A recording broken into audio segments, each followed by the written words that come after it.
Yangi yil arafasida oziq-ovqat mahsulotlari narxi asossiz oshirilishining oldi olinadi. Raqobat qo'mitasi yirik savdo tarmoqlarini Yangi yil bayrami arafasida oziq-ovqat mahsulotlari narxlari barqarorligini ta'minlash muhimligi to'g'risida ogohlantirdi.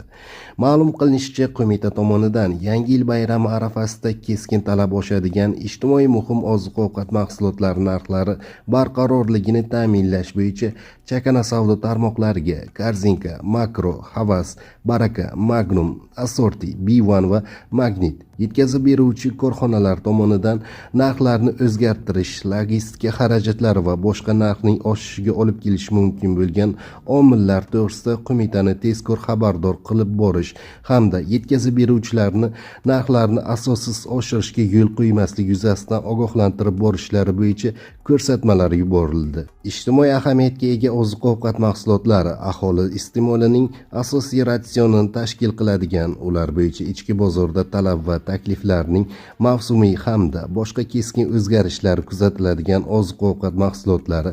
Bularga birinchi navbatda go'sht, mol go'shti, qo'y go'shti, parranda go'shti, o'simlik va hayvon yog'i, shakar, g'alla, un, kartoshka, sabzi, boshpiyoz va ro'yxati Respublika komissiyasi tomonidan tasdiqlanadigan boshqa turdagi oziq-ovqat mahsulotlari kiradi. Bundan avval Raqobat qo'mitasi tadbirkorlarni Yangi yil arafasida chegirmalar va aksiyalar o'tkazish qoidalariga rioya qilishlari zarurligi haqida ogohlantirgandi, deyiladi xabarda.